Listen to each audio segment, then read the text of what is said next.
And the story goes, a father and daughter are on their way to dance camp when they spot the girl's best friend on the side of the road. When they stop to offer the friend a ride, their good intentions soon result in terrible consequences. Hey guys, what is up? It's your girl, your avid viewer here. If you can't tell, I am a huge fan of horror thriller movies and a generally loyal fan to Blumhouse productions. Earlier this year, Amazon Prime released a new segment called Welcome to the Blumhouse, which is described as a collection of 8 unsettling genre films that tap into our deepest fears. I do plan on watching all 8 films and reviewing them. 4 were released in 2020 and the next 4 will be released in 2021. Each film is meant to explore family and love as a redemptive or destructive force. Our first film is a drama film called The Lie, which currently has a 5.8 out of 10 rating on IMDb. The Lie premiered on October 6, 2020, and I watched it on Amazon Prime. The Lie was directed by Venus Sood, who also produced The Killing and The Stranger. This film stars Mireille Enos, who you may have seen as Marissa, Sarah, or Karen, and Hannah, The Killing, and World War Z, respectively, as Rebecca, Kayla's mom, who was previously a district attorney and now works in big law. It also stars Peter Sarsgaard, who you may have seen as Ray and Larry in the TV shows The Killing and The Skeleton King. He's also the brother-in-law of Jake Gyllenhaal, and he plays Jay, the absent father of Kayla. And lastly, it stars Joey King, who you may have seen as Emily, Christine, or Gypsy Rose, and The Conjuring, The Act on Hulu, and an old throwback, The Sweet Life of Zack and Cody. King plays Kayla, a high school ballet student who is distraught over her parents' divorce and has been struggling with that. Timestamps will be down below. We begin with montages of a young Joey King, which then transitions to Kayla in the car with her mom Rebecca and her mom's boyfriend Greg. Rebecca drops Kayla off at her dad's house, and it kind of feels like Rebecca and Jay still have some feelings towards each other, even though they are both dating other people. As they're driving to the retreat, they see Brittany at the bus stop. Her dad, Sam, was supposed to drop her off but bailed. Jay is obviously uncomfortable with Brittany, but Brittany is interested in Jay's band. I'm not sure what kind of friendship Brittany and Kayla have because it very much screams frenemies. Brittany asks Jay to pull over because she has to pee, and Jay finally decides to pull over on the side of the road so that she can pee in the snow-covered forest. After some time, Kayla and Brittany still haven't came back, so Jay goes to look for them. When he hears Kayla screaming, he finds her on the ledge of a bridge, and Kayla insinuates that Brittany jumped or fell off the bridge into the river. Jay goes into the river looking for Brittany, but he can't find her. They get back to the car, and Jay is trying to get the code to her phone, but Kayla admits that Brittany was being a bitch, so she pushed her into the river. A truck rushes past them, but Jay and Kayla hide behind his car so the driver can't see them. Jay tries to talk to Rebecca about what happened, but she just reprimands him about Kayla being a spoiled brat because Jay never punishes her. Instead of telling Rebecca what happened, he says he's going to take Kayla to the retreat. Kayla gets sick, so they bring Kayla back to Rebecca's house. Kayla is taking a bath, which prompts Rebecca to fold her clothes, and she notices a rip in one of her new shirts, so Kayla tells her how it got there. Rebecca is shocked, and Jay wants to get a lawyer. Being that she's a lawyer herself, Rebecca is looking at this from a rational standpoint until she decides that she needs to go to the river and find Brittany's body herself. Jay stops her, and he's adamant that Kayla accidentally killed her and they can't tell anyone. Rebecca takes Kayla's clothing that night and burns them in the fire pit. The next morning, Kayla asks for breakfast, and Rebecca begins cooking with a relatively calm and normal-looking Kayla. Jayla contends that she is in shock, but all in all, it was an accident. Rebecca is very skeptical of Kayla and wonders why they were even arguing in the first place. Kayla overhears this very loud conversation and tries to run away by shattering some glass and walking out the door. They get her back in the house, and Kayla yells that it wasn't an accident and Kayla killed Brittany for Jay. He pushes her against the trash cans and leaves. Sam comes by and says that the school called that both Brittany and Kayla didn't show up. Rebecca informs him that Kayla stayed home, and he's confused because they were supposed to be doing the retreat together. He tells her that he messed up because he and Brittany got into an argument the day before, and he told her to take the bus to the recital. Before he leaves, he asks if Kayla can speak to him about Brittany later on. Sam keeps calling Rebecca, but she tries to distract herself with cleaning. She goes downstairs to tell Kayla to call Sam, and Kayla refuses. Jay comes over, and they decide to take Kayla to a hotel for a couple of days because it's very clear that Kayla wants to get caught. While Rebecca is loading up Jay's car with Kayla's things, Sam comes back and asks if Kayla came back home yet. She says Kayla is still at the doctor, and this is when Jay decides he should come outside and talk to Sam. Jay is ruining the entire plan because Sam thinks that Jay is at the doctor's office. But Rebecca tries to clean it up by saying that they're running tests on Kayla, so they had to leave her at the hospital. Then, shocker, Kayla comes outside too. Sam asks what is going on, like a reasonable person would, and why they are protecting Brittany and Kayla. He begins asking Kayla what's going on, and Jay tries to get him to go away, but Sam hits him. Before leaving, Sam proclaims that he's going to go to the police. Jay believes their plan is to frame Sam for Brittany's disappearance. When Brittany got in the car, Jay noticed that, and Kayla also confirmed that Brittany had a bruised eye. Rebecca goes down to the police station to cast doubt on Sam and kind of report that Brittany is missing. She tells Detective Tagada that she believes Sam hits his daughter. Jay goes back to Kayla and notices some cuts on her arm. Kayla dredges up some generic sob story about how people at school don't like her as much as they like Brittany.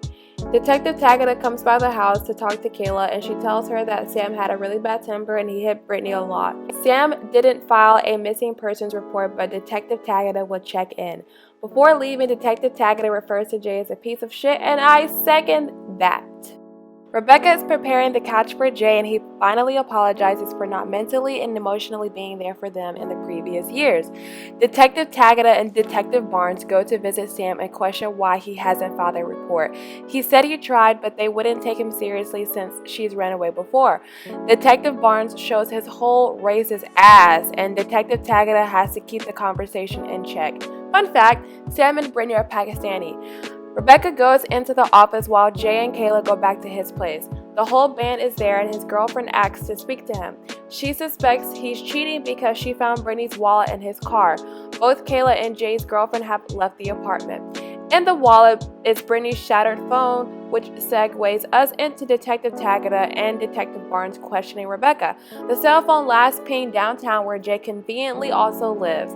Detective Barnes implies that maybe Jay was into Kayla's younger friends, but Rebecca shuts that down. Sam finds Kayla and tells her she needs to stop playing since the police are not involved. He grabs her and she manages to run away until he follows her back to the house. He comes around the back of the house, still demanding to talk to Kayla. Rebecca rushes home to find Kayla passed out. Jay comes at the same time and begins reprimanding Kayla for just leaving, and Rebecca tells him about the phone. He admits that it's in his car and turned off, but Rebecca is mad that he even has it. He responds by telling her that she needs to call him when the police talk to him, but she points out that that would have made them even more suspicious. Detective Tagada and Detective Barnes drive back to the bus stop because she has an itch in her bones.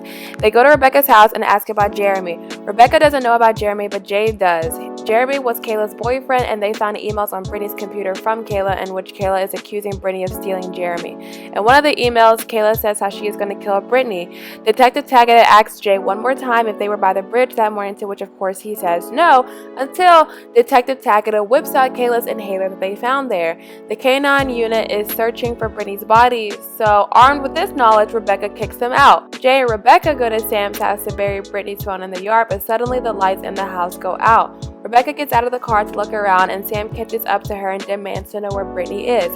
In order to protect Rebecca, Jay pushes Sam off of her and begins drowning Sam. He is able to stop himself from fully drowning, and they leave. On their way out, Sam comes into the road again, and Rebecca puts the pedal to the metal and runs over Sam's body. Finally, out of shock, she pulls out her phone to call 911, but Jay stops her, and collectively they decide to let Sam die. Kayla makes breakfast that morning for her murderous parents. She goes to school while they clean the blood off of Rebecca's car. Someone knocks on the door to the garage, and it's, drumroll please, Brittany. She says that she didn't mean for it to go on this long, and Brittany just wanted to see her boyfriend, Jeremy. Rebecca touches Brittany's face to see if she's real and tells her to go home. Honestly, one of the most funniest scenes in this entire movie. They go and talk to Kayla, who immediately confesses that it was all fake. She was going to tell them it was fake, but she saw her parents being in love again, so she kept it going. Kayla begs her parents to not be mad at her and to not leave her. The doorbell rings, and we hear sirens to lead us to suspect that somebody is about to get arrested. The end. Okay, so here are my notes slash questions I had while watching this movie. First of all, honestly, that river didn't look like it had a strong enough current to even sweep Brittany away. So when Jay was searching on it, he was able to stand up with the water reaching his feet. And he was only stumbling around because of the adrenaline. Like, it didn't look like, even if Brittany fell into the water, there's no way that her body was swept away so quickly. I feel like she would have gotten stuck by the rocks more than anything. Secondly, why isn't Jay freezing after damn near swimming in this cold ass river? Like, he doesn't have a cold later on, no pneumonia. They're in Canada, right? That water was freezing cold. We saw the whole landscape of snow, and he's in this cold water searching for this girl for a very long time, and his full ass coat and everything. Like, he should be so frozen right now. Third, Rebecca is your strict parent and Jay is your free parent, and I wonder how that's going to play out. I think we definitely saw how that plays out in the sense of Rebecca is very hesitant to believe that Kayla just did it because Brittany is bitchy and that there must have been more to it, and she's kind of hesitant to protect her a little bit, whereas Jay is just gung-ho, this is our daughter, we're gonna believe her. Fourth, I love that when Sam asks to see Rebecca's phone, her hands are shaking so badly, and he just chalks up to it being cold, because honestly that's such a good reaction that even though he has some suspicion, like very minimal suspicion, it's cold. That's like a perfect reason. And Rebecca's hands were shaking so badly, and I kind of like that little addition to the story. Small detail right there. Fifth, not her putting the leftover food in the garbage disposal instead of the trash. That's my biggest pet peeve, whenever people put whole chunks of food in their garbage disposal instead of just putting it in the trash. Like, no matter how rich you are, you're just messing up your garbage disposal. I'm not a fan of it. Sixth, this movie, I feel like, was torturing the parents more than Kayla. Like, they want to set her up and they want to protect her, but damn, she makes it so hard. Like, she makes it so hard to want to be on her side, not even like because of the divorce, but because she's just so, you want to just like slap this girl so many times throughout this movie. And I'm with Rebecca more throughout this movie than I am with Jay. Like, she just makes it so hard to not love her, but like want to protect her right now. 7, if you cannot tell, I'm not a fan of Kayla and Jay. The two of them are not the reason I kept watching this movie. Let me just say that out the gate. 8, as a lawyer, why would Rebecca suspect that because Brittany has tried to weigh multiple times, the police may be less likely to actually think she's missing? Why wouldn't she think about that? She was a district attorney, so she kind of knows how the police work. So why would it not be logical in her mind that we don't have to report Brittany because she's ran away so many times? The police probably will think she just ran away again. And they won't really believe Sam, especially considering they're outsiders. And if they had just let that happen, the third act of this movie wouldn't have even happened, to be honest with you, because the police would have been on their case. They wouldn't have been searching for anything. Like, they wouldn't have even pinged that girl's phone had Kayla and Rebecca not told them that Sam was beating with Brittany. Like, they drew more attention to them. But that's also kind of why I don't like Jay. 9, I love how Jay and Rebecca are looking at Brittany, almost trying to figure out if she's real or not in that last scene.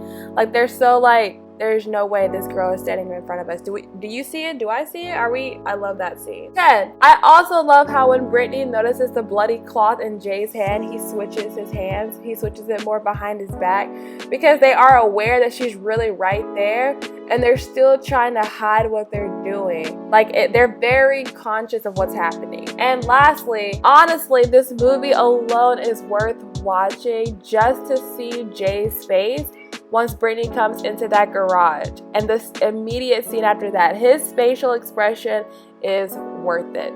So worth it. I give this movie 3 out of 4 stars off the strength of Rebecca alone. This felt like a glorified Lifetime movie, like a Lifetime movie with better acting and believable storyline, but very much so a Lifetime movie. I never saw the trailer before this, but everything that I did see was very predictable. Going back to the point of this series is that this is supposed to be exploring family and love as a redemptive or destructive force. I definitely felt like family and love in this case was a destructive force, because although I commend Kayla for wanting to get her parents back together, to love each other, I didn't believe that at all. Like, this whole movie, it very much so felt like she was just being mean and vindictive and a baby for no reason, especially considering she knew the whole time that Brittany was okay. And the thing is, visually, all she saw was her parents being in the same room together, but she did not see that they were tearing each other apart. Like, the very first scene that we have of Rebecca versus the very last scene are two completely different Rebeccas. Same with Jay. And actually, I think Kayla looks exactly the same though. She goes through no character development throughout this whole film. The only people who do are Jay, Sam, and Rebecca. And I just feel bad that they went through all of this just to learn that it wasn't real. But that kind of is why I don't like Jay. Rebecca was so logical about a lot of the things that she did. It made me so frustrated to hear her going along with Jay and listening to his stupid reasoning. Especially, I think the point of no return for me with Jay was when he said that they needed to frame all of this on Sam so the police think it's him. The only reason I believe that was the worst decision Rebecca made is because that immediately put the spotlight on her and her family. Even though Sam had gone to the police, they could have had an easy discussion with Sam, and they could have, talked about he went to the police, but the police didn't believe him. And then that would have been it. She could have helped out a little bit, like, oh, I'll help you look for her, blah, blah, blah. But really could have drawn this out and give Brittany more time to return back home. But they didn't. But this is also going back to why I just did not believe that all Rebecca wanted was for her parents to be together, because she acted like this was so true and affecting her so much. She acted her ass off. She really did. And it was annoying. When you found out why she was doing that, it was all very much so annoying. That's the gist of what I'm saying. She was very unnecessary. I was not here for Kayla. I'm sorry, I hope I said Kayla earlier. I'm not here for Kayla's character. She was very annoying. She should have got slapped a long time ago for her temper tantrums, as well as her causing all of this shit for no reason, especially considering they could have made up a much better story for this. I'm not gonna even lie to y'all. Brittany was at the bus stop. She could have just as easily had her boyfriend pick her up from the bus stop and taught her dad a lesson that way. It did not have to involve all of this. I was not here for it. I only believe that you should watch this movie for Rebecca as a character and then Jay's face at the end. Other than that, it's really not that good. It's kind of frustrating, I'm not gonna lie to you there, to see Rebecca's downfall. One question I have for you: why couldn't Brittany run away like she did the last time? Why must we have gone through all of these antics? Like I said, unnecessary. It was just unnecessary. And I kind of feel like Kayla just made up the push off the bridge, all of this other stuff on her own. Like, just her. It was not Brittany and her. The rest of it was just her. Let me know what you think down below. Thanks for listening to me draw on about this cool movie, and I hope that you press that like button to let me know I'm doing awesome. I post a review once a week, typically Wednesday mornings, so see you next time.